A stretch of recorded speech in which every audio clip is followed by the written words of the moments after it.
Hello, everyone. A very good morning to all of you. Greetings for the day. I'm Sayukta from All About Skin Wellbeing team, and I'm sure all of you must be doing good. We all know taking good care of your skin is important for more than just your appearance. As the largest organ, your skin becomes the most essential to your overall health. A fungal infection is very common on your skin or nails. Fungal infections or mycosis are diseases caused by fungus. Fungal skin infections can look like a rash and can be really itchy and annoying. So, today we are going to hear about fungal infection, get informed about fungal infection, and for that, we have a skin expert with us. So, let's connect today with our skin expert, Dr. Meenal Mittal, live from Aligarh, to enlighten us on the topic of fungal infections. Dr. Meenal Mittal is dermatologist, Bachelor of Medicine, Bachelor of Surgery, MBBS, Medicine, MD, Dermatology, and she has 11 years of experience in this field. A very warm welcome to you, Dr. Meenal Mittal. Thank you so much, and a very good morning to all the viewers. Thank you, Sayukta, for a kind introduction. So today we'll discuss about the fungal infection, some preventive measures, and some treatment also we'll discuss, and in short about the clinical features and the presentation of the fungal infection. So. Absolutely और ये वो मौसम है doctor जहाँ पर pre monsoon activities तो almost all parts of India में शुरू हो गई है मानसून भी कहीं कहीं आ गए हैं and with monsoon we all know we are already sweating a lot so there is a lot of humidity moisture sweating और ऐसे में फंगल इन्फेक्शन के केसेस बढ़ने लगते हैं ऐसे तो गर्मियों में ही बढ़ने लगते हैं लेकिन अभी और सुनने को मिल रहे हैं फंगल इन्फेक्शन के cases so it becomes even more important to understand and get informed about fungal infection. So first of all, doctor, what is fungal infection? How does it look like? Okay, first of all, fungal infection, the most common clinical presentation जो होता है fungal infection का, they are ring like presentation. Their features like there is erythematous border, there is raised and erythematous border at the margins, and there is central clearing. Central में clearing होता है, and the margins जो होते हैं वो red होते हैं और erythematous होते हैं. Sometimes scaling is also present at the borders. So most common presentation ring like presentation होता है concentric rings भी हो सकती है.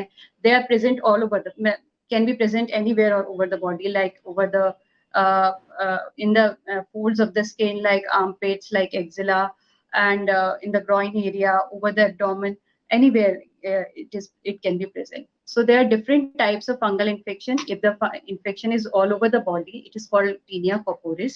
And if in the folds or armpits or groin or axilla, it is known as tinea cruris. And if the infection is over the scalp, that is most commonly in the childhood, it is called tinea capitis. And when the infection is of the nails, it is called tinea unguam or onychomycosis. Sometimes the infection can also involve our palms and the soles. Palms or soles को अगर involve करता है, then it is called tinea menum or tinea pedis.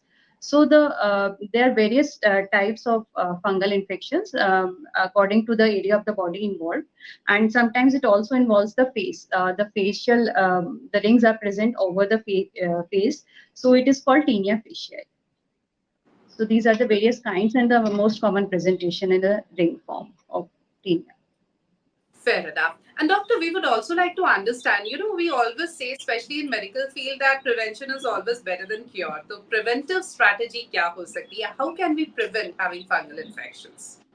Okay specially क्योंकि अभी monsoon भी monsoon आने वाला है तो इस टाइम पे ह्यूमिडिटी बहुत होती है तो मोस्ट कॉमन जो कॉजेज होते हैं फंगल इन्फेक्शन के वो भी यही होते हैं कि हॉट ह्यूमिड क्लाइमेट है या बहुत ज्यादा एक्लूसिव आजकल जो अपना क्लोथिंग्स का स्टाइल भी चेंज हो गया है थोड़ा उसकी वजह से ऑक्लूसिव क्लोथिंग बहुत ज्यादा टाइट फिटिंग कपड़े या गारमेंट्स जो लोग प्रेफर करने लगे उसकी वजह से भी स्वेटिंग मॉइस्चर जो बॉडी में रुक जाता है उसकी वजह से इन्फेक्शन होने के चांसेस बढ़ जाते हैं क्योंकि स्पोर्स रह जाते हैं फोल्ड्स में या कपड़ों में अंदर तो वो इन्फेक्शन रिकरेंट इन्फेक्शन करते रहते हैं तो इसलिए बहुत इंपॉर्टेंट है कि आपको प्रिवेंट मतलब मॉइस्चर नहीं रुकना है बॉडी पे प्रिवेंशन के लिए सबसे इंपॉर्टेंट है कि मॉइस्चर या स्वेटिंग बॉडी पे नहीं रुकनी चाहिए तो उसके लिए इंपॉर्टेंट होता है डेली शावर लेना तो इम्पोर्टेंट है ही अगर आप बहुत ज्यादा आपको स्वेटिंग और ज्यादा होता है मॉइस्चर बहुत ज्यादा रहता है बॉडी पे तो दिन में 2 बार भी शावर ले सकते हैं और अगर आपको इन्फेक्शन है तो अपने कपड़े, टाल्स,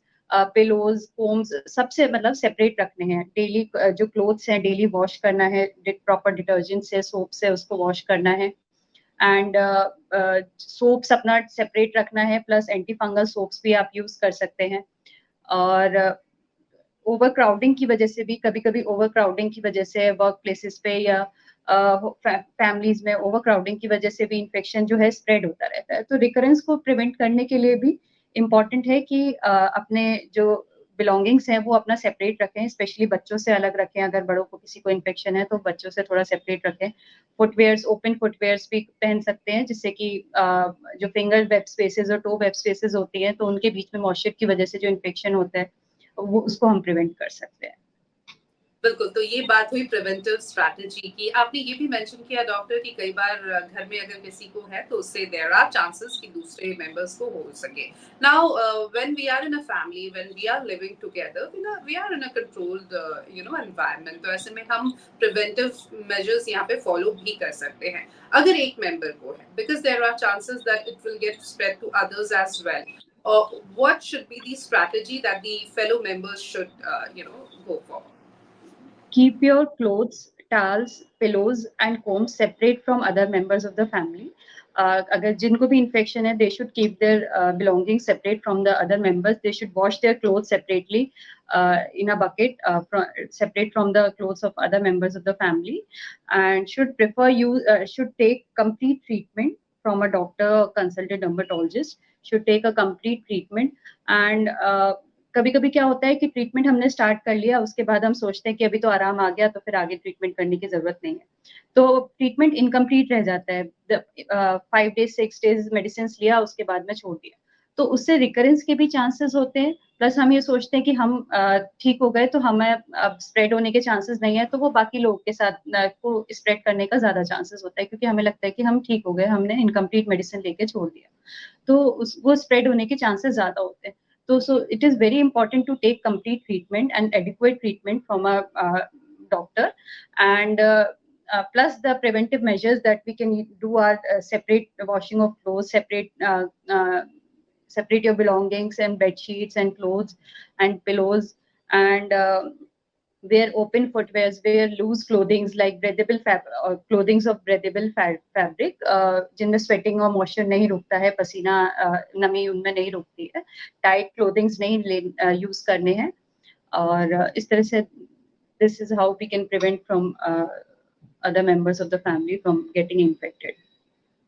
Right, doctor. Doctor, in our society, we also have this tradition of going for home remedies. So, anything which is bothering us, any rash, any itching, we love applying oil on it. So, first of all, we would like some clarification over that. Is oiling on fungal infection a good idea? Because आपने कहा कि बच्चों में scalp fungal infection भी होता है और कई बार वो हमें लेमन को dandruff जैसा लगता है. तो again for dandruff, the best therapy that we feel is to apply oil on the scalp. So oiling is a good idea or not? Okay, हम लोग सोचते हैं कि sometimes home remedies are good and we can cure a disease by using home remedies, but ऐसा नहीं होता। जो चीजें हम यूज कर सकते हैं प्रिवेंशन के लिए, जैसे अगर स्कैल्प फंगल इन्फेक्शन की हम बात कर रहे हैं तो we can use anti fungal shampoos. If there is infection in the scalp, especially in children, we can use antifungal shampoos so that there is decreased transmission of infection from one person to another, and there is decreased shedding of the spores that are infected. So इसलिए antifungal shampoos और antifungal soaps हम use करते हैं body पे, जिससे कि जो spores का ट्रांसमिशन है और जो इन्फेक्शन का ट्रांसमिशन है वो कम हो जाता है। तो और होम रेमेडीज तो they are not at all suitable for using in cases of fungal infection. Although we can maintain a good diet, we can maintain a good proper hygiene, we can we can increase water intake and other measures we can use, but usage of home remedies, like sometimes we use कि lemon juice use कर लिया या onion juice use कर लिया, this will clear of the disease, and over the counter medications भी लोग बहुत ज्यादा use कर लेते हैं। तो अपने आप से self medicate नहीं करना है, home remedies नहीं use करना है, because this can irritate your skin, can increase the infection, can increase your redness and irritation over your skin and can increase your infection. So you'll have to take medicine. When you start your medicines, you'll have to take for a longer period of time. If you do some home remedies or over the counter medications, you have to take the treatment for a longer period of time. So it is better to take your start your treatment on time with advice of your doctor, and should take adequate treatment. Absolutely. So it's important to take care of yourself, give, to focus on your diet, etc. But home remedies, applying anything on your skin or scalp is not a good idea. In case you have fungal infection, or even if you don't know whether it's fungal infection or not, anything, please go and consult a right person, which is a skin expert, a qualified dermatologist. आपने doctor mention किया over the counter medication, over the counter topical creams आमतौर पे, और बहुत सारे advertisements भी हम देखते हैं, हम नाम नहीं लेना चाहेंगे, लेकिन बहुत सारी क्रीम्स है जो दांत काज खुजली के लिए बेची जाती है, मार्केट की जाती है, and people fall for them. ऐसे ही हम बहुत easily over the counter chemist shop पे पहुंच जाते हैं कि देखो कुछ हो रहा है, बहुत ज्यादा इचिंग हो रही है या फंगल इन्फेक्शन है, कोई एंटी फंगल क्रीम दे दो, और वो जो ट्यूब देते हैं उसे हम लगातार सालों सालों महीनों महीनों तक लगाते रहते हैं। ओनली व्हेन वी रियलाइज कि अब कंडीशन बहुत वर्स होती जा रही है, आउट ऑफ कंट्रोल होता जा रहा है, या पूरे बॉडी में काफी पार्ट्स में होने लगता है, then that's when we go and land in front of a doctor. और तब पता चलता है कि अगर पहले आते तो इतनी परेशानी नहीं झेलनी पड़ती। नहीं होती, तो हाँ। ओवर द काउंटर एप्लीकेशन कितना खतरनाक हो सकता है doctor? Over the counter medications जो होता है बहुत डेंजरस होता है, because sometimes we use the जो हमें दिए जाते हैं केमिस्ट शॉप से जो पेशेंट्स ले लेते हैं, तो the steroid combinations are available in the market, and वो ओवर द काउंटर अवेलेबल भी रहते हैं। तो वो स्टेरॉइड कॉम्बिनेशन होगा, स्टेरॉइड के साथ कुछ और भी मेडिकेशन होगा, मे बी एंटी फंगल भी हो सकता है, कुछ और भी हो सकता है, but the steroid they suppress your disease for a short period of time, they will suppress your disease. जो आपका लीजन होगा वो हो सकता है कि उसमें रेडनेस कम हो जाएगी, आपको इचिंग कम हो जाएगी, सिम्टोमेटिक रिलीफ हो जाएगा, but it will suppress your disease for a shorter period of time. But as soon as you'll stop the combination cream, it will flare up again, and it will be more red, more erythematous, and there will be more redness over the lesions, and it will be more widespread over all the body after using of after using steroid combination creams that are available over the market. तो वो पहले से ज्यादा redness और ज्यादा flare के साथ आएगा जब आप उसको छोड़ देंगे, तो इनिशियली सप्रेस कर देगा आपके डिजीज को, बट बाद में वो ज्यादा फ्लेयर और रेडनेस के साथ आएगा, मे बी बहुत ज्यादा वाइड स्प्रेड भी हो सकता है बॉडी में। इनिशियली इतना नहीं था, एक दो निशान थे, और बाद में वो पूरे बॉडी पे स्प्रेड कर जाएगा आपका, बिकॉज आपने उसको सप्रेस किया एंड देन उसको स्टॉप कर दिया मेडिसिन को, और उसके बाद वो फ्लेयर कर गया। So it is very important to take adequate and correct treatment also. Otherwise, there will be more problem than it was in the starting. बिल्कुल, तो शुरू में ही जितनी बेहतरी के साथ उसको आप ट्रीट करेंगे, जिसके लिए आपको जाना होगा क्वालिफाइड के पास, उतना बेहतर होगा हमारे लिए ही। डॉक्टर, अब हम ट्रीटमेंट ऑप्शंस पर आएंगे, और उससे पहले डायग्नोसिस। जब एक पेशेंट आपके पास आता है, तो डू यू नीड और रिकमेंड टेस्ट, और just by clinical investigation you are sure कि हाँ ये फंगल इन्फेक्शन है और इतना सीपन हुआ है, and then decide the line of treatment? Fungal infection are the superficial infection of the skin. They mainly are they infect the stratum corneum, the most superficial layer of the skin. So they are of various types, like those caused by the dermatophytes are called the dermatophytosis. Those caused by the Malassezia furfura is called the Tinea versicolor, and those caused by the Candida yeast are called the Candidiasis. So there are different types of superficial fungal infection, and there are different types of fungal infection according to the areas of the body involved. So it is important to diagnose which kind of fungal infection is there. Sometimes we can diagnose it clinically also, but sometimes it is difficult to diagnose clinically. So we require various tests to diagnose the condition. इसमें test most commonly जो हम करते हैं, fungal scrapping करते हैं, KOH mount बनाते हैं, from 10 to 20% of KOH mount बनाते हैं, and on microscope we see the septate hyphae of the fungal infection. तो उससे हम from that we can diagnose कि ये डर्मेटोफाइटोसिस है। And if there is infection of the Malassezia furfur, that is the Tinea versicolor infection, the presentation in the that we see in the microscope is completely different from the normal septate hyphae that are seen in the dermatophytosis. It is a spaghetti and meatball appearance, and that is completely different from the basic septate hyphae. And candidiasis, there is pseudohyphae present.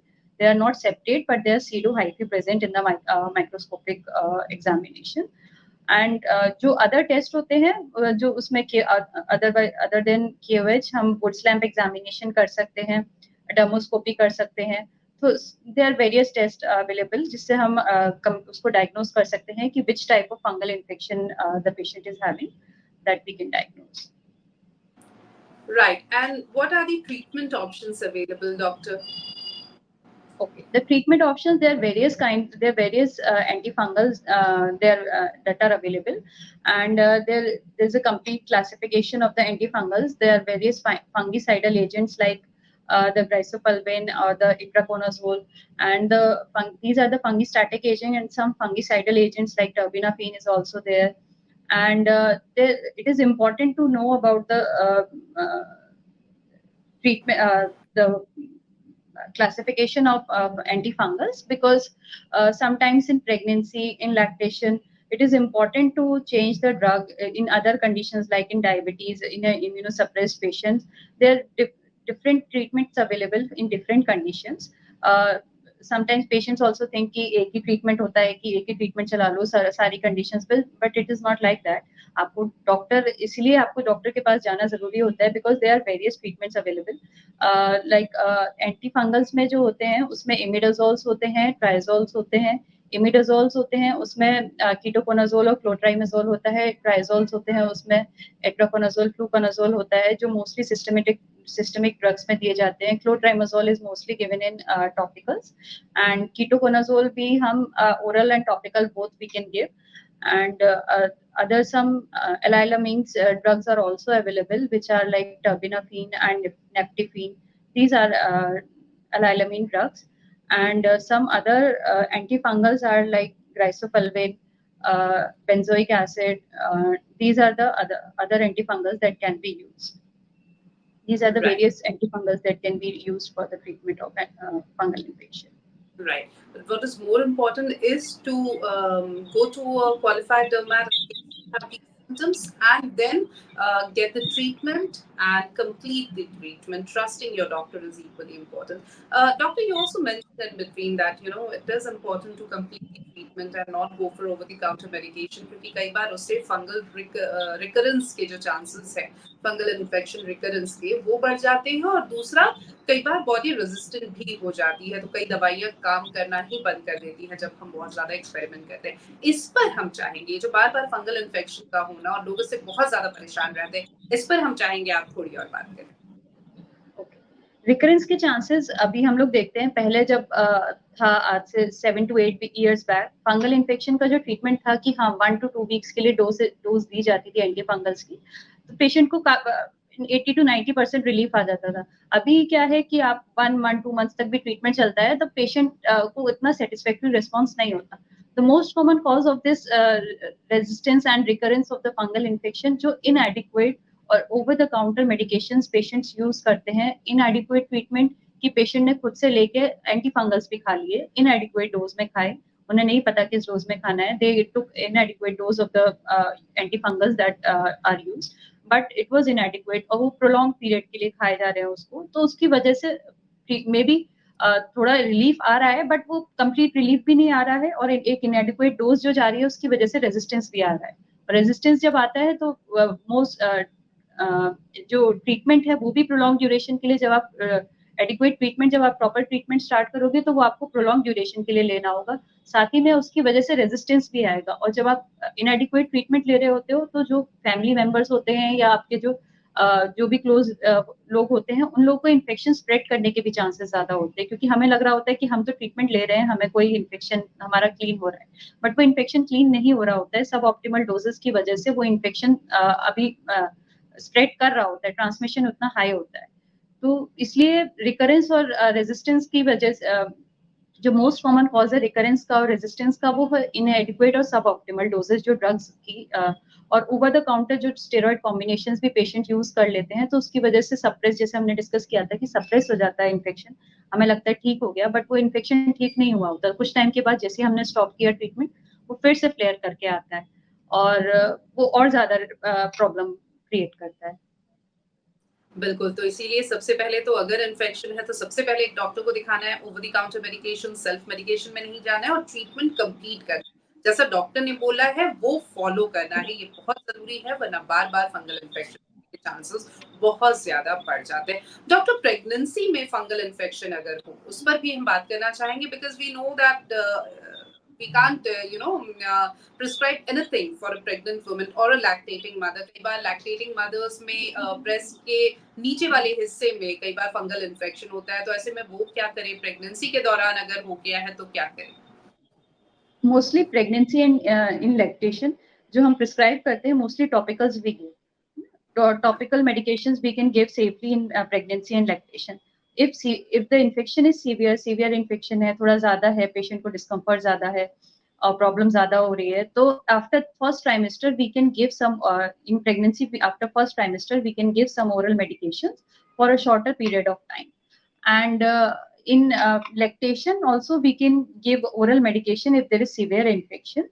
And in if there is discomfort to mother, अगर lactation के time पे अगर mother को severe infection है, तो how to breastfeed, she can even take extract the milk and give to the baby by a spoon, and she can feed the baby by a spoon if there is more fungal infection in the breast area also. And that we can do, and mostly topicals we give in pregnancy and lactation. These are safe to give in pregnancy and lactation. Fair enough. And doctor, we would also like to talk about few things that bother us, especially in the month of monsoon.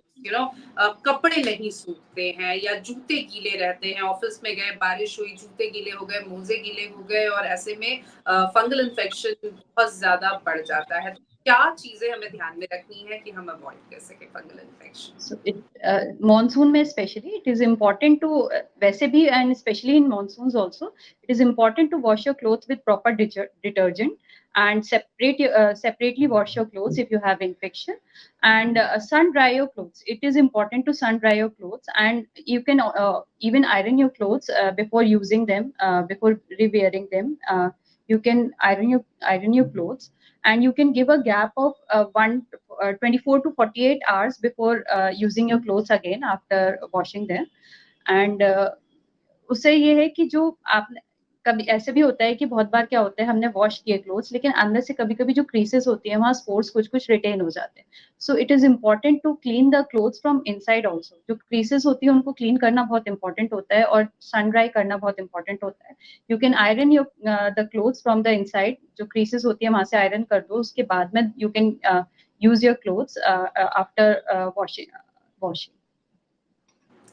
बिल्कुल, तो washing बहुत ज़रूरी है, ironing your clothes is equally important, क्योंकि बारिश के दिनों में कपड़े सूखते नहीं हैं, हल्के गीले रह जाते हैं, डैम्पनेस होती है उनमें। और डेफिनिटली शूज़ के साथ भी आप ऐसा कर सकते हैं कि एक एक्स्ट्रा पेयर रखें ताकि ज़्यादा गीले हो गए तो आपके पास सूखने का ऑप्शन हो। अब बहुत सारे व्यूअर्स के हमारे पास क्वेश्चंस आ रहे हैं, मैं एक-एक करके वो लेना चाहूँगी। पूज्यश्री गायकवाड़ है, उनका सवाल है कि will this fungal infection affect my overall health in any way? Not if the infection is mild, it will not affect your health otherwise. But if there is severe infection, it can affect your health. It can disturb your quality of life. It may create discomfort. It will create hindrance in your daily routine. So it is important to, if you have severe infection, you should use antifungal soaps, and if there is a scalp infection, you can use antifungal shampoos, and their dusting powders also available.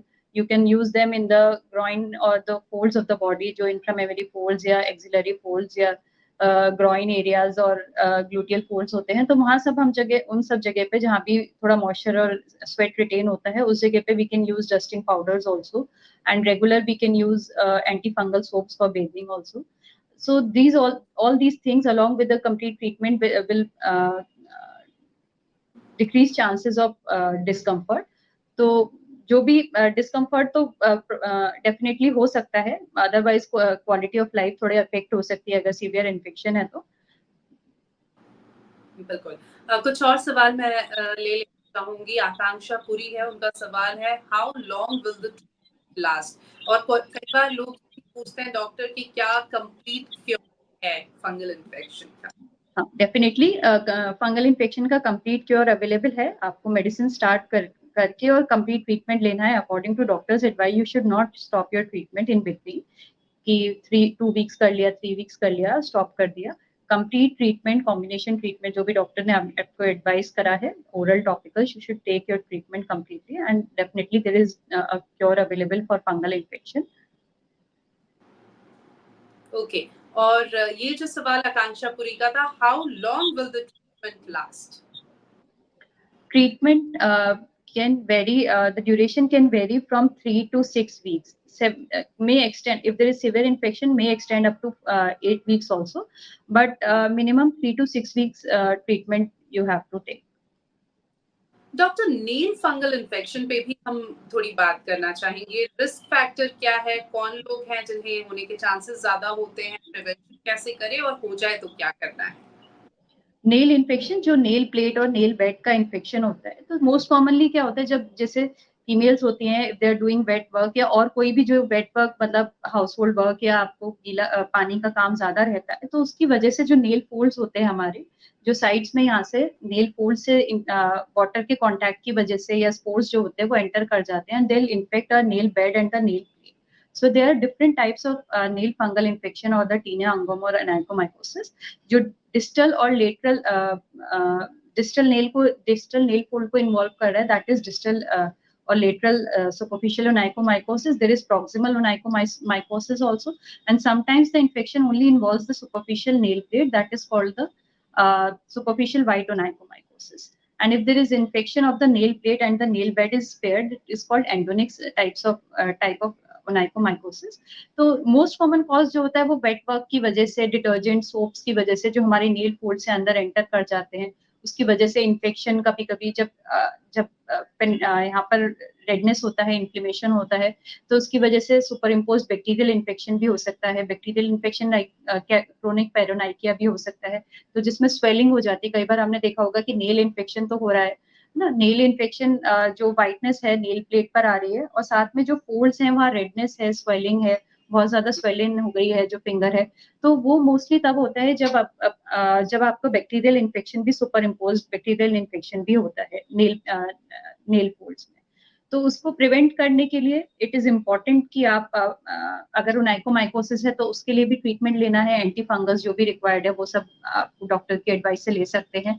Plus prevention के लिए कर सकते हैं कि हाँ अगर आप काम पानी का काम या आपका इस तरह का वेट वर्क बहुत ज्यादा है तो आप जब फ्री हैं उस टाइम पे उसको ड्राई करके अपने हाथ पे मॉइस्चराइजर और जो भी एंटी फंगल या ऑइंटमेंट्स या लेकर्स जो ऑइंटमेंट्स वगैरह होते हैं वो सब चीजें आप रेगुलर उनको यूज करते रहें। और जो नेल का इन्फेक्शन होता है उसका ट्रीटमेंट जो है वो बॉडी के इन्फेक्शन से ज्यादा होता है, क्योंकि फिंगर नेल को टू नेल को ग्रो करने के लिए 2 to 3 मंथ्स चाहिए होते हैं। तो जो नॉर्मल इन्फेक्शन का जो ट्रीटमेंट का टाइम होता है 6 वीक्स का, 8 वीक्स का, उससे ज्यादा टाइम जो है नेल इन्फेक्शन के लिए चाहिए होता है कि 2 मंथ्स 3 मंथ्स तक उसका ट्रीटमेंट। ऐसा नहीं है कि हमने 1 हफ्ता खा लिया, 2 हफ्ता खा लिया या 1 हफ्ते की मेडिसिन कर ली लगा ली और उससे आराम मिल जाएगा। तो जो 3 मंथ्स का 4 मंथ्स का जो ट्रीटमेंट होता है टो नेल का, फिंगर नेल का, वो आपको कम्प्लीटली लेना होता है, तभी वो इन्फेक्शन जो है नेल से जाता है, क्योंकि वो ग्रोथ पीरियड उतना होता है नेल का, तो उतना टाइम के लिए ट्रीटमेंट लेना इट इज इम्पोर्टेंट। बिल्कुल, तो ट्रीटमेंट कंप्लीट करना बहुत जरूरी है। एक और सवाल है, यश नामदेव है, और सवाल है are there any side effects associated with the medication? अगर आप एडिक्वेट डोज में ले रहे हैं और for usual period of time, तो यूजुअली साइड इफेक्ट्स ऐसे नहीं होते। कुछ डिस्कम्फर्ट हो सकता है, कुछ लोगों को नोजिया, वोमिटिंग, हेडेक और जो कॉमन इस तरह की प्रॉब्लम्स हो सकती हैं, तो वो आप डॉक्टर की एडवाइस से अपना मेडिसिन, अपना एंटी फंगल चेंज कर सकते हैं अगर कुछ इस तरह का इशू आ रहा है।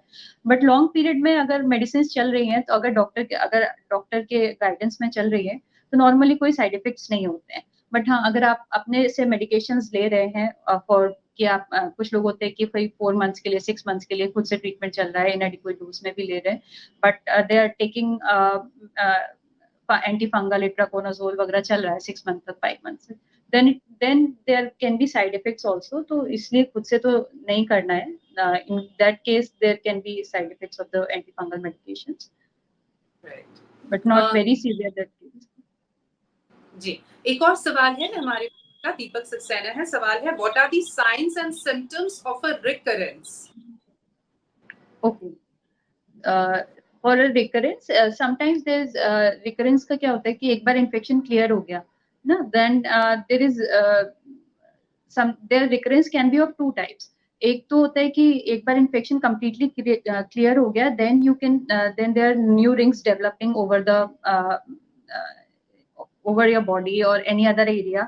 और एक होता है कि जो आपका इन्फेक्शन पार्शियली क्लियर हुआ और थोड़ा सा मार्जिन में रेडनेस है, but there is central clearing, क्योंकि सेंटर से इन्फेक्शन क्लियर हो गया, बट इन दैट केस फिर से रिंग्स डेवलप हो जाते हैं सेंटर एरिया में, फिर से जो क्लियरिंग हो गई जहाँ से इन्फेक्शन क्लियर हो गया मार्जिन पे रेडनेस है, बट सेंटर में फिर से रीजन्स डेवलप होने लगते हैं.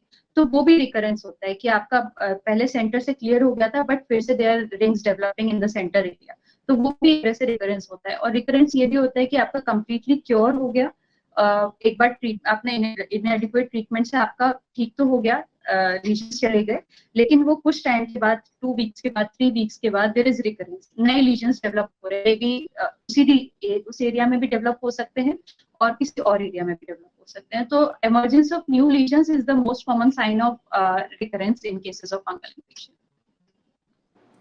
Right, and before we sum up the whole session, doctor, any take home message for our viewers?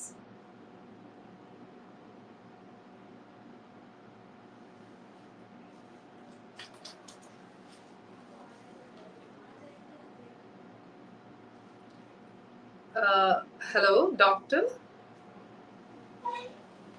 तो आज हमने बात की फंगल इन्फेक्शंस पे, और सबसे बड़ा जो मेरे ख्याल से हम सबके लिए टेक होम मैसेज है वो यही है कि अगर फंगल इन्फेक्शन है तो सबसे पहले एक डॉक्टर को दिखाना है, डॉक्टर से संपर्क करना बहुत ज़रूरी है और उसका पूरा ट्रीटमेंट करवाना बहुत ज़रूरी है. कुछ दिनों बाद अगर आपको ऐसा लगता है कि थोड़ा रिलीफ मिल गया है, आपको लगा है कि अच्छा ये तो सबसाइड हो गया और आपने ट्रीटमेंट लेना बंद कर दिया, then there are high chances of recurrence. और रिकरेंस जब होता है तो एक तो बॉडी भी रेजिस्टेंट होने लगती है, दवाइयाँ काम नहीं करती हैं, दूसरे पार्ट ऑफ बॉडीज में भी होने लगता है fungal infection, it starts spreading. तो इसीलिए इन सब प्रॉब्लम से बचना है तो बहुत आसान सा तरीका है. फंगल इन्फेक्शन है तो सबसे पहले एक क्वालिफाइड डर्मेट से मुलाकात कीजिए, उनसे एडवाइस लीजिए और प्रॉपर ट्रीटमेंट लीजिए, ट्रीटमेंट पूरा कीजिए, और जो हाइजीन स्ट्रैटेजीज बताई गई हैं किस तरह से हमें अपना पर्सनल हाइजीन मेंटेन करना है वो फॉलो करना भी बहुत ज़रूरी है. तो बहुत अच्छी बातचीत आज डॉक्टर मीनल मित्तल से हुई, और साथ ही साथ आप सब ने ज्वाइन किया हमें इस सेशन को, इसके लिए आप सबका बहुत बहुत शुक्रिया. And stay healthy, stay careful with your skin, and stay connected on our FB page all about skin well-being. Have a great day ahead. Goodbye.